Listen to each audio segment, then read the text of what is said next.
Hello students, good evening. कैसे हैं आप लोग? आप सभी का मैं स्वागत करता हूं आपके अपने यूट्यूब चैनल ड्रीम क्लासेस में। ठीक है, तो जैसा कि पता है कि हम है ना, मेरा नाम पवन कुमार है और आज हम लोग हिंदी के बारे में पढ़ेंगे। ठीक है, और कौन सी क्लास के हम पढ़ाएंगे? ठीक है, तो हम लोग जो पढ़ेंगे वो हिंदी क्लास 12 का पढ़ेंगे। ठीक है, हिंदी जो है क्लास 12 के बारे में जो हिंदी है वो हम लोग पढ़ने वाले हैं। क्या पढ़ेंगे? कक्षा 12 के हिंदी के हम लोग कंप्लीट लेक्चर पढ़ेंगे आज। ठीक है, इसका सिलेबस हम लोग ऑलरेडी डिस्कस कर चुके हैं कि कितना नंबर का एग्जाम में क्वेश्चन इससे पूछा जाता है। ठीक है, तो अगर कोई बच्चे ऐसे होंगे जो सिलेबस नहीं पढ़े होंगे और डायरेक्ट इस लेक्चर की है ना इस लेक्चर में ज्वाइन किए होंगे, तो उनको हम बता देना चाहते हैं कि किसी भी सब्जेक्ट को पढ़ने से पहले सिलेबस जान लेना बहुत ज़्यादा ज़रूरी है। ठीक है, उसके अकॉर्डिंग आपका माइंड सेटअप होता है और आप उस सब्जेक्ट पर किस तरीके से आपको खुद से मेहनत करनी है, किस तरीके से रूटीन बनानी है, ये आपका माइंड क्या करता है, सेटअप हो जाता है। इस कारण से सिलेबस देखना बहुत ज़रूरी है। तो आप लोग पहला वीडियो हिंदी का जो सिलेबस है वो आप लोग ज़रूर देखिएगा। ठीक है, काफ़ी बच्चे देख चुके हैं। चलिए, बिल्कुल वेलकम है आप सभी का, आइए। ठीक है, तो चलिए क्या पढ़ेंगे आज हम लोग? तो हम लोग पढ़ेंगे क्लास 12 यानी कि कक्षा 12 के जो हिंदी है लेक्चर, इसके बारे में हम लोग पढ़ेंगे। ठीक है, और आपको पता है कि हमारा जो पहला लेक्चर होगा हिंदी का वो कौन सा है? जिसका नाम है बातचीत। ठीक है, क्या पढ़ेंगे हम लोग? बातचीत के बारे में पढ़ेंगे। ठीक है, हम लोग आज जो पढ़ने वाले हैं वो क्या पढ़ेंगे? तो बातचीत जो हमारा पहला टॉपिक है। ठीक है, चलिए तो बढ़ते हैं अगले मेन टॉपिक पर। देखिए, तो बातचीत जो है ये हमारा पहला चैप्टर है क्लास 12 का जो हिंदी है। ठीक है, उसका। तो इसको स्टार्ट करने से पहले अगर कोई बच्चे हमारे चैनल पर नए नए जुड़े हैं तो एक बार चैनल को ज़रूर सब्सक्राइब कर लीजिएगा। ठीक है, और अगर आपके पास क्लास 12 का हिंदी अगर बुक होगा तो आप उसको लेकर बैठिएगा, क्योंकि अगर आप उसको लेकर के बैठते हैं तो आपको ज़्यादा समझ में आने वाला है। ठीक है, चलिए अब आपको कंप्लीट तरीके से दिखाई दे रहा होगा। चलिए अब ठीक है। तो अगर आपके पास क्लास 12 की हिंदी की जो पुस्तक है अगर वो है तो आप क्या करिएगा, उसको ले करके बैठिएगा। ठीक है, तो चलिए आज की क्लास की शुरुआत करते हैं। आप लोग चैनल को सब्सक्राइब कर लीजिएगा, वीडियो को जल्दी जल्दी शेयर कर दीजिए ताकि और भी बच्चे हमारे साथ जुड़ चुके हैं। काफ़ी बच्चे हमारे साथ जुड़ चुके हैं। ठीक है, चलिए शुरुआत करते हैं आज की क्लास। तो आज हम लोग पढ़ने वाले हैं बातचीत। ये हमारा पहला लेसन है,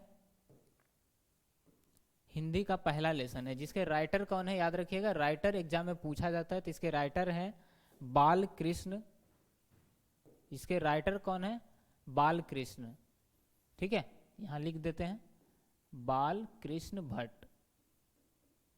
बाल कृष्ण भट्ट के बारे में आज हम लोग जानेंगे, क्योंकि इसके बीच बीच से क्वेश्चन दे देता है एग्जाम में आपका। ठीक है, इस कारण से इनके बारे में सबसे पहले जानना जरूरी है। इनका जन्म कब हुआ था, इनका निधन कब हुआ था, इनकी है ना कंडीशन पहले कैसी थी, पारिवारिक स्थिति, इन्होंने कौन कौन सा पुस्तक लिखा है, सब कुछ बीच से एग्जाम में क्वेश्चन दे देता है। ठीक है, इस कारण से सबसे पहले हम चैप्टर की क्वेश्चन आंसर पढ़ने से पहले सब कुछ पढ़ाएंगे हम आपको।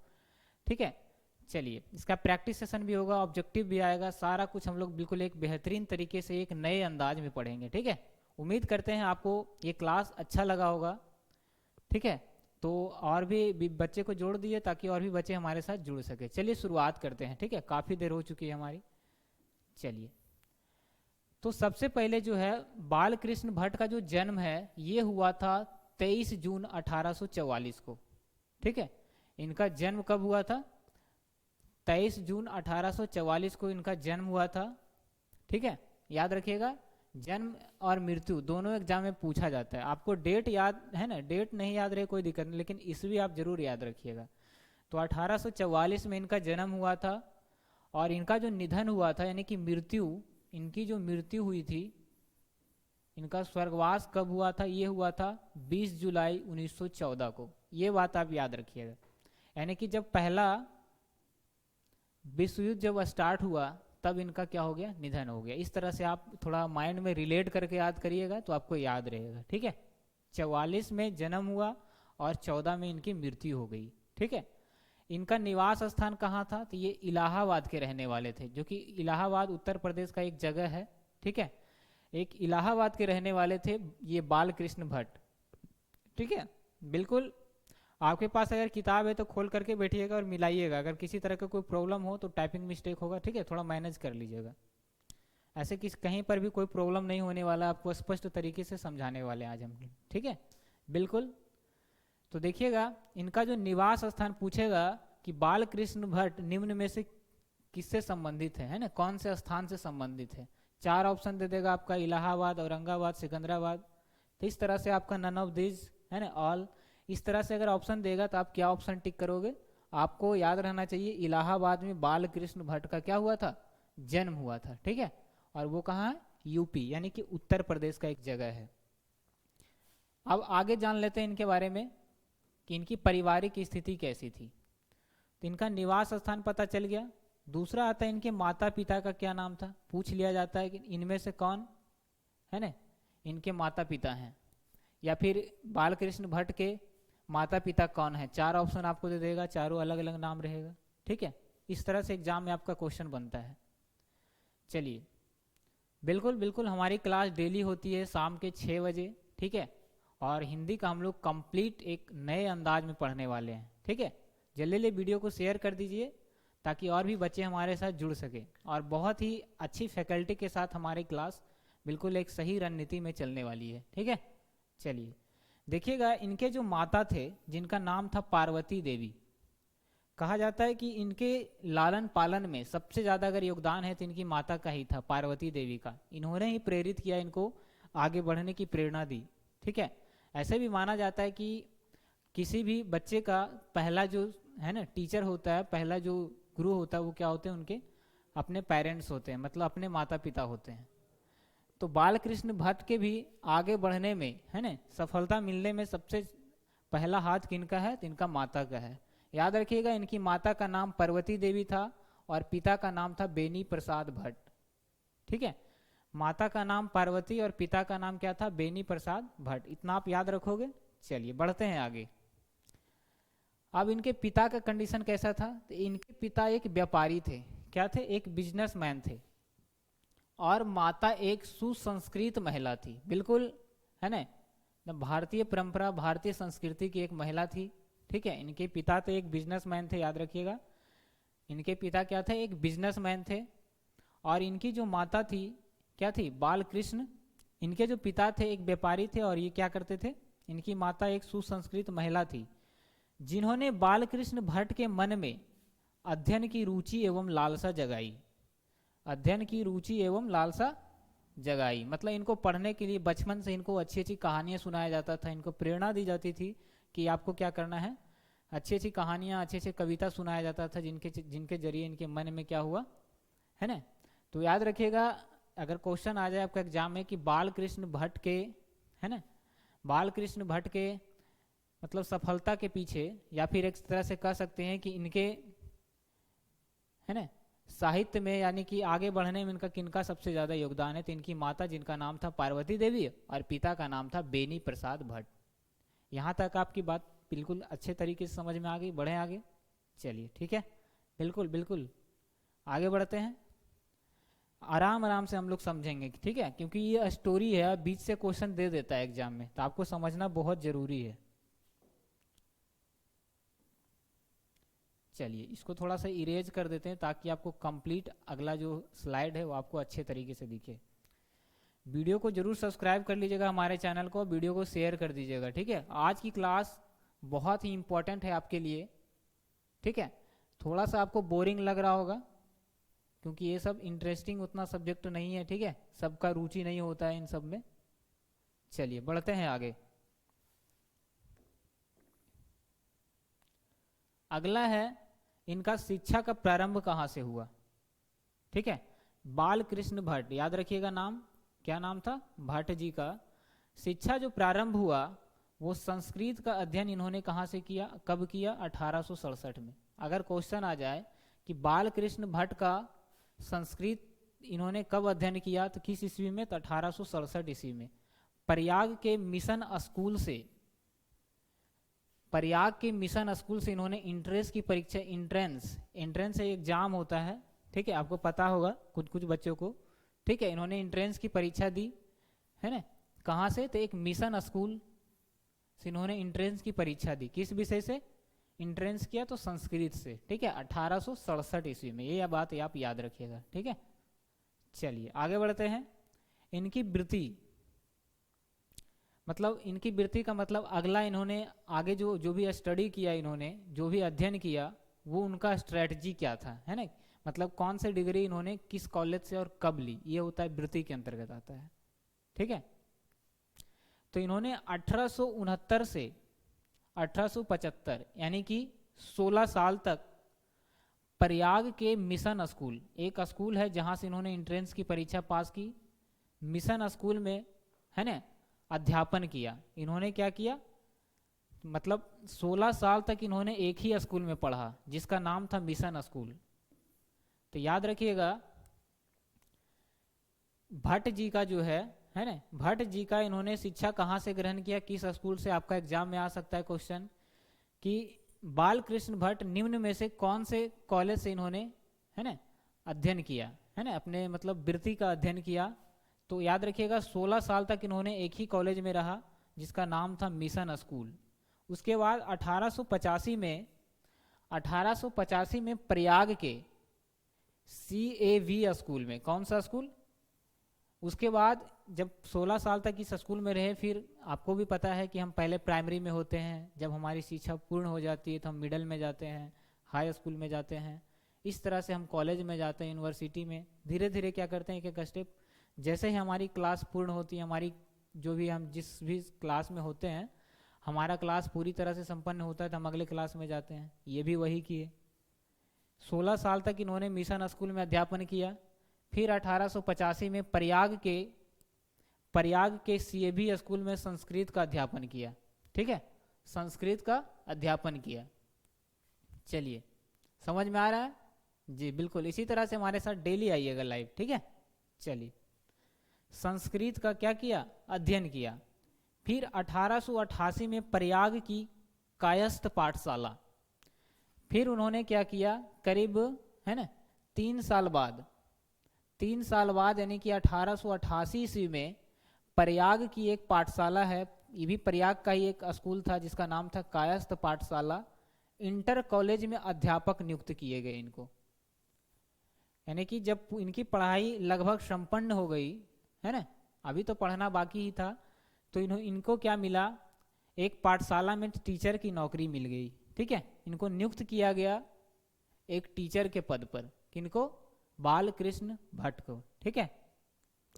लेकिन उग्र स्वभाव के कारण, मतलब जल्दी गुस्सा आ जाता था इनको जल्दी गुस्सा, जैसे होता है ना, कोई जो टीचर होते हैं ज़्यादा गुस्सेबाज होते हैं, है ना, गुस्सा आ जाता है, तो हो सकता है कोई स्टूडेंट को ऐसा कुछ बोल दिए हो या पीट दिए हो जिसके कारण इनको स्कूल छोड़ करके अंत में निकलना पड़ा। तो याद रखिएगा, इनके उग्र स्वभाव के कारण, थोड़ा गर्म मिजाज के आदमी थे ये बाल कृष्ण भट्ट, ठीक है, जैसे आप लोग हैं ना उसी तरह से। उग्र स्वभाव के कारण नौकरी छोड़नी पड़ी, ठीक है, नौकरी छोड़नी पड़ी, और इसके बाद लेखन कार्य पर ही निर्भर रहे। अब इनके जो भी इनकम था, इनकम का स्रोत था, ये क्या था, इनका इनकम का स्रोत, अब एक ही इनकम का स्रोत बचा था, और वो था क्या, लेखन। इन्होंने लिखना शुरू किया। जब इनको टीचर के पद से निकाल दिया गया, है ना, क्यों निकाला गया, तो इनके उग्र स्वभाव के कारण, याद रखिएगा, ठीक है। आपको पता है कि आप इसको, हम बुक से भी आप पढ़ सकते हैं, लेकिन आप अगर हमारी बातों को डायरेक्ट सुनेंगे तो वो ज़्यादा आपको फ़ायदा होगा। आपको एक तो पढ़ने का इंटरेस्ट नहीं रहेगा ये सब चीज़, ठीक है, क्योंकि कौन बुक पढ़ता है, डायरेक्ट हम क्वेश्चन आंसर रट लेते हैं, मेन क्वेश्चन, ठीक है, और एग्ज़ाम को हम क्वालिफाई कर लेते हैं। तो आप अगर हमारे साथ इसी तरह से रहिएगा डेली अंत तक, ठीक है, तो आपको क्या होगा, कंप्लीट तरीके से आपके माइंड में जाएगा, और आप वो चीज़ें आपको याद रहेगी। जब एग्ज़ाम में आप बैठोगे तो इस बात को याद आएगा कि यहाँ पर ये हुआ था, ठीक है। चलिए, तो इनका जो मेन इनकम का स्रोत बचा, लेखन कार्य ही बचा था, ठीक है। अब आगे बढ़ते हैं, देखिएगा, अब जब इनको टीचर के पद से निकाल दिया गया, अब ये लिखना शुरू किए। देखिए किस तरह से इन्होंने अनेक सारी कहानियाँ लिखी, तो इनके मन में क्या ऐसा कुछ आया था विचार, देखिएगा। विशेष परिस्थिति, हर आदमी के जीवन में कभी ना कभी जीवन में एक ऐसा कंडीशन आता है, हर आदमी के जीवन में एक ऐसा कंडीशन आता है कभी कभी जो कि वो लाइफ का सबसे यादगार बन जाता है, ठीक है। एक तरह से कह सकते हैं कि दुख भरी बातें। तो इनके साथ भी ऐसा ही कुछ हुआ इनके लाइफ में। क्या हुआ कि पिता इनके, है ना, पिता का इनका स्वर्गवास हो गया, यानी कि इनके पिता के मरणोपरांत, यानी मरने के बाद, मृत्यु के पश्चात पैतृक व्यापार, क्योंकि इनके पिता क्या थे, एक व्यापारी थे, ठीक है। पैतृक व्यापार संभालने पर गृह कलह का सामना करना पड़ा, है ना। यानी कि अपने करियर पर ध्यान न दे करके, इनके पिता का भी इतना सारा संपत्ति था, बहुत सारा कारोबार था, इनके पिता जब स्वर्गवास हो गया तो इन्हीं को क्या करना पड़ा, उनका जो भी कार्य था संभालना पड़ा। इस कारण से थोड़ा डिस्टर्ब हो गए ये।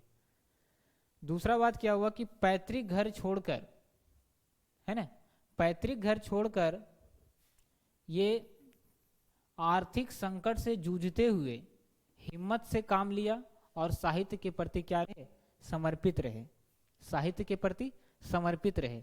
देखिए कोई और अगर होता तो क्या करता, इतना अच्छा खासा इनकम आ ही रहा है तो क्यों ना हम अपना पढ़ाई को छोड़ दें, इतना अच्छा खासा पैसा हम पढ़ क्यों रहे हैं, पैसे के लिए।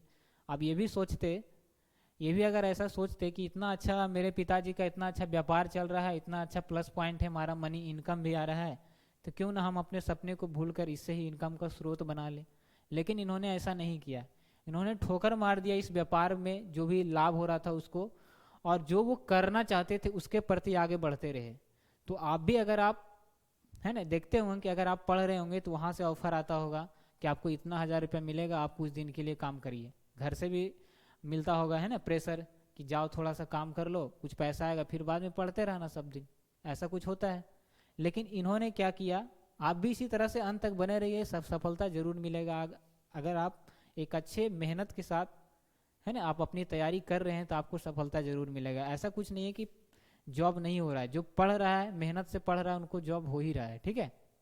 चलिए, तो इन्होंने क्या किया, आर्थिक संकट से जूझते हुए हिम्मत से काम लिया और साहित्य के प्रति क्या रहे, समर्पित रहे, साहित्य के प्रति समर्पित रहे। मतलब जो इनका सपना था, जो माँ ने इन्होंने इनको जो बचपन से सिखाया, उसके प्रति इन्होंने अपना कार्य करना नहीं छोड़ा। अंत में क्या किया, जो इनके पिता काम करते थे उनको भी, है ना, इग्नोर करते हुए आगे बढ़ गए। अब देखिए आगे बढ़ते हैं। अब इनकी रचनात्मक सक्रियता, अब इनको सफलता तो मिल गया कि इन्होंने काफ़ी, है ना, उन सब छोड़ करके अपने लाइफ में आगे बढ़े, तो इनको अंततः एक दिन सफलता मिल ही गया। फिर उन्होंने बहुत सारी किताबें लिखी, उस किताब के बारे में भी जान लीजिए क्योंकि इससे भी क्वेश्चन एग्जाम में आपका बनता है, ठीक है, कि इनके द्वारा निम्न, ये जो पुस्तक है निम्न में से किनके द्वारा लिखा गया। 4 राइटर का नाम दिया रहेगा, ऊपर में एक पुस्तक का नाम रहेगा, तो आप इसको भी थोड़ा सा जान लीजिए ताकि आपका माइंड में अगर रहे तो ऑप्शन से भी आप क्या कर सकते हैं, टिक कर सकते हैं, याद रखिएगा, ठीक है। अगला टॉपिक है ये, ठीक है, इनके द्वारा क्या क्या रचना किया गया। यहाँ पढ़ते हैं रचनात्मक सक्रियता क्या था। तो भारतेंदु हरिश्चंद्र की प्रेरणा से हिंदी वर्धनी सभा, याद रखिएगा किनकी प्रेरणा से। जैसे कभी कभी कोई इंसान क्या होता है, अपना लाइफ का मिसयूज करते रहता है ना, लेकिन जब कोई ऐसा आदमी उसका लाइफ में आ जाता है, ठीक है, जिसके वजह से उसके लाइफ में क्या होता है, अचानक परिवर्तन होता है। जैसे कह सकते हैं ना कि 2 सेकंड में आप लाइफ नहीं बना सकते, लेकिन 2 सेकंड के डिसीजन से आप अपनी पूरी ज़िंदगी को क्या कर सकते हैं, बदल सकते हैं। तो इनके साथ भी कुछ ऐसा ही हुआ, ठीक है। आपके साथ भी कभी कभी ऐसा होता है कि कोई कोई आदमी इतना समझा देता है कि कोई बच्चा क्या होता है, सुधर जाता। जैसे इतना सारा बच्चा हमारे साथ जुड़े हुए हैं, ठीक है। जैसे कोई कोई टीचर की बात को आराम से समझ करके अगर उसको सीरियसली अपने लाइफ से जोड़ ले, लिंक कर ले, ठीक है, तो वो क्या करे, उस पर चलते हुए क्या कर सकते हैं, मेहनत के जरिए आप अपने, है ना, जो भी एम है आपका वो आप पा सकते हैं। लेकिन अगर कोई इसको इग्नोर करके मजाक उड़ा दे कि क्या लेक्चर चल रहा है, बहस चल रहा है, ये सब तो हर टीचर क्या करते हैं, है ना, बताते रहते हैं। तो अगर आप इग्नोर करोगे तो आप हमेशा इग्नोर करते हुए चलेंगे। तो आप किसी एक मकसद को आप अपने लाइफ से जोड़ लीजिए, अपने लाइफ से उस मकसद को जोड़ लीजिए और हमेशा उस मकसद को याद रखिए, ठीक है, ताकि आपका जो पढ़ने के प्रति कंसंट्रेशन है वो कभी, है ना, विलुप्त ना हो। तो देखिए समझते हैं। भारतेंदु हरिश्चंद्र की प्रेरणा से हिंदी वर्धिनी सभा प्रयाग की ओर से 1877 में हिंदी प्रदीप नामक मानचित्र पत्र क्या किया, इन्होंने निकालना प्रारंभ किया। अब देखिए, एक व्यक्ति के सलाह पर, जिनका नाम था भारतेंदु हरिश्चंद्र, इन्होंने इनको समझाया कि जब इतना अच्छा लिख ही रहे हो, इतना अच्छा साहित्य लिख रहे हो, तो क्यों ना इसको प्रकाशित किया जाए, ताकि और भी लोग इसको पढ़ सके और तुम्हारा क्या हो, एक नाम हो, एक अलग पहचान बन सके। तो इन्होंने वैसा ही किया, एक पत्रिका लिखा जिसका नाम था हिंदी प्रदीप, एक मानचित्र पात्र लिखा, निकालना प्रारंभ किया। इसे वे 33 वर्षों तक चलाते रहे। कितना वर्षों तक? 33 वर्षों तक। इसने नियमित रूप से सामाजिक, साहित्यिक, नैतिक, राजनीतिक विषयों पर निबंध लिखता रहा। कितना वर्षों तक? 33 विषय पर अलग अलग टॉपिक पर निबंध लिखते और क्या करते, उसको प्रकाशित करते, पब्लिश करते, और उनके जरिए इनका इनकम का स्रोत बन गया। साथ ही साथ इनको एक अलग पहचान मिलने लगा। अब इनको लगने लगा कि अब हमारी जो एम है, जो मंजिल है, वो अब दूर नहीं है, ठीक है। अब देखिए, शुरुआत हमेशा एक छोटी चीज से ही होती है। बूंद बूंद से क्या होता है, एक घड़ा भरता है, ठीक है। देखिएगा, हर आदमी के लाइफ में क्या होता है कि प्रॉब्लम आते रहता है, ठीक है। तो अगर उस प्रॉब्लम को आप अपने लाइफ से जोड़ करके अपना, है ना, कमजोरी को अगर आप अपनी ताकत बना लें, तो आपको निश्चय क्या मिलेगा, एक दिन सक्सेस जरूर मिलेगा। फिर देखिए 1881 ईस्वी में वेदों की युक्ति पूर्ण समीक्षा की। वेद के बारे में इन्होंने जाना, ठीक है, 1881 ईस्वी में। और 1886 में इन्होंने क्या किया कि लाला श्रीनिवास दास के संयोगिता स्वयंवर की कठोर आलोचना की, है ना, जिनका नाम क्या था, लाला श्रीनिवास। इनके स्वयंवर की इन्होंने क्या किया, अपने पुस्तक में कठोर विरोध किया। कुछ ऐसा हुआ होगा, ठीक है। जीवन के अंतिम दिनों में हिंदी शब्दकोश के संपादन के लिए श्याम सुंदर दास द्वारा काशी आमंत्रित, किंतु अच्छा व्यवहार ना होने पर अलग हो गए। अब देखिए, जीवन के अंतिम दिनों में मतलब जब इनका, है ना, अंतिम समय आ गया, है ना, यानी कि मरने से पूर्व, ठीक है, इनको एक आमंत्रण मिला। याद रखिएगा, अगर एग्जाम में आपका आ जाए यहाँ से क्वेश्चन कि काशी के लिए बाल कृष्ण भट्ट को आमंत्रण किसने किया था, आमंत्रित मतलब किसने बुलाया था, तो काशी के लिए आमंत्रण बाल कृष्ण भट्ट को किसने किया था, तो याद रखिएगा श्याम सुंदर दास। देखिएगा यहाँ पर श्याम सुंदर दास ने क्या किया, इनको काशी आमंत्रित किया कि आप यहाँ आइए और यहाँ भी कुछ क्या करिए, पॉलिटिक्स के प्रति, जो भी हमारे करप्शन हो रहे, भ्रष्टाचार के प्रति क्या करिए, है ना, कुछ जनता को बताइए, क्योंकि काफ़ी फेमस हो चुके थे ये। किंतु अच्छा व्यवहार ना होने के कारण क्या हो गए, अलग हो गए, इनसे अलग हो गए, ठीक है। अच्छा व्यवहार, क्योंकि शुरू से तो वो क्या थे, एक गुस्से टाइप का आदमी थे, ठीक है। अब देखिएगा, इनके द्वारा बहुत सारी रचनाएं लिखी गई है। क्या क्या लिखा गया, अब देखते हैं अगले पेज में। देखिए इनके द्वारा क्या क्या लिखा गया, हम इसको समझते हैं। देखिए इनके द्वारा कौन कौन सी रचनाएं लिखी गई है, क्योंकि यहाँ से क्वेश्चन बीच बीच से आपका पूछ देता है। तो इन्होंने बहुत सारी साहित्य लिखा, निबंध लिखा, है ना, नाटक लिखा, उपन्यास लिखा, बहुत सारी किताबें, अनेक फेमस किताबें लिखी। तो सबसे पहले लिखा नाटक के बारे में बात करते हैं कि इनके द्वारा लिखी गई उपन्यास कौन कौन सी है, ठीक है, जिसको नॉवेल बोलते हैं। क्या बोलते हैं इंग्लिश में, नॉवेल। तो देखिएगा रहस्य कथा पूछेगा एग्जाम में कि रहस्य कथा किनके द्वारा लिखा गया, तो बालकृष्ण भट्ट के द्वारा। रहस्य कथा नूतन ब्रह्मचारी, सौ अजान एक सुजान, गुप्त वैरी, है ना, रसातल यात्रा, उचित दक्षिणा, हमारी घड़ी, सद्भावना का अभाव, ये इनके द्वारा लिखी गई नॉवेल थी। किनके द्वारा, ये भट्ट जी के द्वारा, बालकृष्ण भट्ट के द्वारा। इन्होंने बहुत सारी प्रसिद्ध क्या लिखी, नाटक लिखी, ठीक है। वो नाटक कौन कौन सा था, इनके द्वारा लिखा गया नाटक कौन कौन सा था, पद्मावती, नाम तो सुना ही होगा आपने, ठीक है, पद्मावती, ये बहुत फेमस है, इस पर स्टार लगा लीजिएगा, आपका एग्जाम में यहाँ से क्वेश्चन छपेगा, ठीक है। यहाँ से क्वेश्चन जरूर देखने के लिए मिलेगा। फिर वेनी संहार, शिशुपाल वध, नल दमयंती स्वयंवर, शिक्षा दान, है ना। इन्होंने अपनी पुस्तक में ये भी बताया कि शिक्षा का दान करने से क्या होता है और हमारे पास जो नॉलेज है वो क्या होगा, बढ़ेगा। तो इन्होंने एक नाटक लिखा शिक्षा दान। चंद्रसेन, सीता वनवास, पतित पंचम, मेघनाथ वध, कट्टर शुभ की एक अभिरुचि, मानस, प्रतिभा से परिवेश, यथार्थ से संपूर्ण, है ना, क्या लिखा, सरोकार रखने वाले व्यक्ति। देखिएगा तो इनके द्वारा बहुत सारी किस पुस्तक लिखी गई, आपको कुछ कुछ याद रखना है। कौन कौन सा याद रखना है, एग्जाम में याद रखिएगा, क्योंकि यहाँ से आपका क्वेश्चन देखने के लिए मिलेगा आपका एग्जाम में। तो सबसे पहला इसमें नाटक में याद रखना है आपको पद्मावती, फिर आ जाएगा आपका शिक्षादान, ठीक है, शिक्षादान, फिर आ जाएगा सीता वनवास, बहुत एकदम इजी आपका एग्जाम में आएगा, ठीक है, ज़्यादा टफ हार्ड नाम नहीं देगा। मेघनाथ वध, ठीक है, ये सब इनके द्वारा लिखा गया क्या था, नाटक था। उसके बाद देखिए क्या है,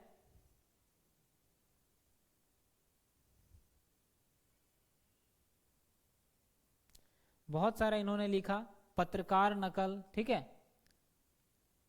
फिर क्या था, भारत जननी, भारतवर्ष, कली, दो सुरदेशी, एक रोगी एक वैध, इस पर भी स्टार लगा लीजिए, ठीक है। जो जो हम मेन बता रहे हैं बस आप उसको माइंड में रखिएगा कि किनके द्वारा लिखा गया है। हो सकता है एग्जाम में आपका दे दे, ठीक है, क्योंकि दिन प्रतिदिन आपका पैटर्न जो है क्या हो रहा है, लेवल हाई हो रहा है, ठीक है, और चेंज होते हुए जा रहा है। तो थोड़ा सा आप माइंड में इसको रख सकते हैं। अगर आप, कोई बात नहीं, हम इसका जब प्रैक्टिस सेशन करवाएंगे ना तो इसमें सारा कुछ आपका आ जाएगा, ठीक है। तो सेट मारते मारते आपका क्या होगा, बिल्कुल हैबिट हो जाएगा और आपको माइंड में सेटअप हो जाएगा, बिल्कुल याद करने का जरूरत नहीं पड़ेगा। फिर रेल का विकट खेल, ठीक है, फिर बाल विवाह, इन्होंने बहुत सारी ऐसी क्या लिखी, नाटक लिखी। इनके द्वारा बहुत सारी प्रहसन लिखा गया है, ठीक है। जैसा काम वैसा परिणाम, नई रोशनी का विष, आचार, विडंबना, है ना, विडंबना मतलब होता है दुख, ठीक है। इनके द्वारा बहुत सारी प्रहसन लिखा गया है। फिर आ जाएंगे निबंध पर, इनके द्वारा देख रहे हैं उपन्यास, नाटक, प्रहसन, निबंध, इन्होंने बहुत सारी कविताएं लिखी है, ठीक है। 1000 के आसपास इन्होंने निबंध लिखा, जिसमें से 100 निबंध क्या हो गए, सुपर डुपर हिट, जिसको बोलते हैं ना हिट हो जाना, फेमस। 1000 निबंध लिखा जिसमें से इसमें 100 निबंध ऐसा था जो क्या हो गया, बिल्कुल फेमस था, ठीक है, इनके द्वारा लिखा गया। आगे देखिएगा इनके बारे में कुछ महत्वपूर्ण इंपॉर्टेंट फैक्ट है जिनके बारे में जानना आपको जरूरी है, ठीक है।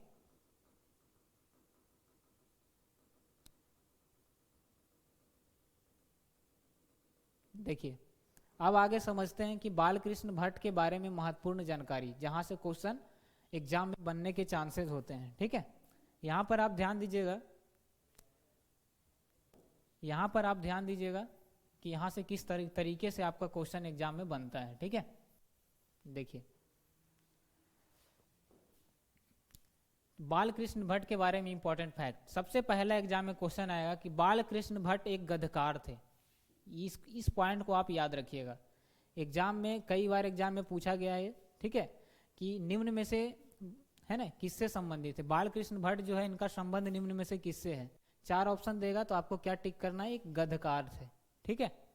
चलिए आगे देखते हैं। भट्ट जी ने हिंदी प्रदीप में पूरे अधूरे अनेक उपन्यास लिखे, नाटक लिखे, प्रहसन लिखे। ये तो आपको बता चुके हैं कि इनके द्वारा क्या क्या लिखा गया है, नाटक, निबंध, प्रहसन, ठीक है, बहुत सारी लिखी गई है इनके द्वारा। किंतु निबंध ही उनकी एक अपनी विद्या है ना। जैसे आदमी के पास बहुत सारा टैलेंट होता है, लेकिन कोई एक ऐसा टैलेंट होता है जो उसमें क्या होता है, निपुण होता है। तो बालकृष्ण भट्ट भी क्या थे, निबंध लिखने में बिल्कुल निपुण व्यक्ति थे, ठीक है। इनको निबंध लिखने में ज़्यादा रुचि था।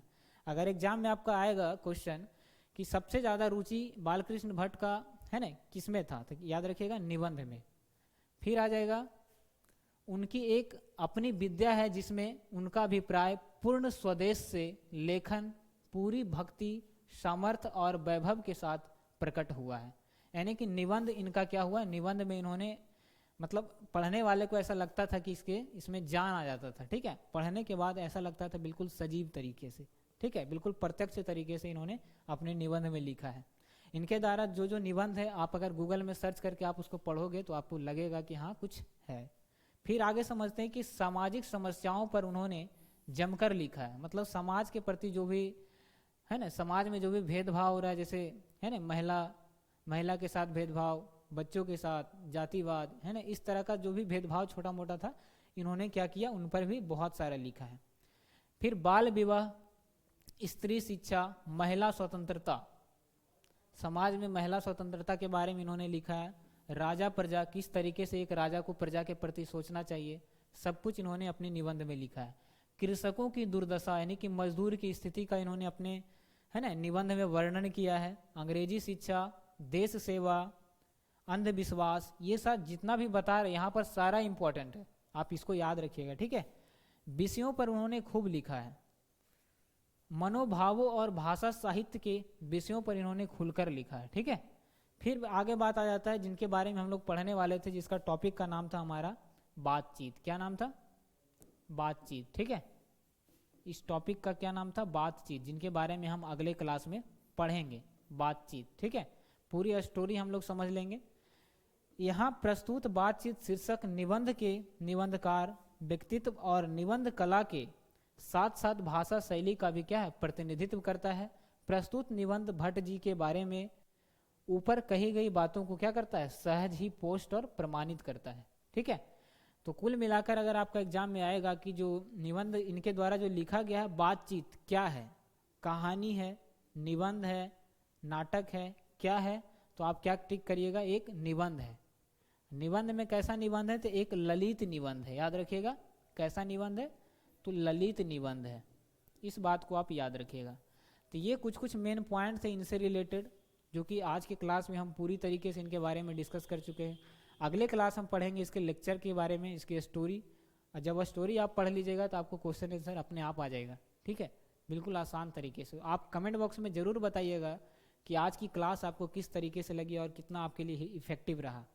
और 1 मिनट के लिए आप अपने रूटीन के बारे में ज़रूर सोचिएगा कि आपको किस तरीके से पढ़ना है, ठीक है। चलिए मिलते हैं अगले क्लास में। और आपकी बिल्कुल बेसिक से इसको आप पढ़ना चाहते हैं कंप्लीट तरीके से, तो हमारे एक एप्लीकेशन है जिसका नाम है ड्रीम क्लासेज, आप प्ले स्टोर से डाउनलोड करिए और वहाँ पर आप जुड़ सकते हैं, ठीक है। वहाँ पर बिल्कुल कंप्लीट तरीके से पढ़ाया जाएगा, यहाँ पर भी क्लासेज चलेगी और वहाँ पर भी चलेगा, ठीक है। तो वहाँ पर कुछ ज़्यादा आपको फ़ायदा होने वाला, नोट्स मिलेगा, PDF मिलेगा, ठीक है, आपका डाउट क्लियर होगा, बिल्कुल। तो आप ही इस क्लास के बारे में नीचे कमेंट बॉक्स में बताइए कि आपको कितना इफेक्टिव रहा आपके लिए क्लास, ठीक है। मिलते हैं, टेक केयर, जय हिंद।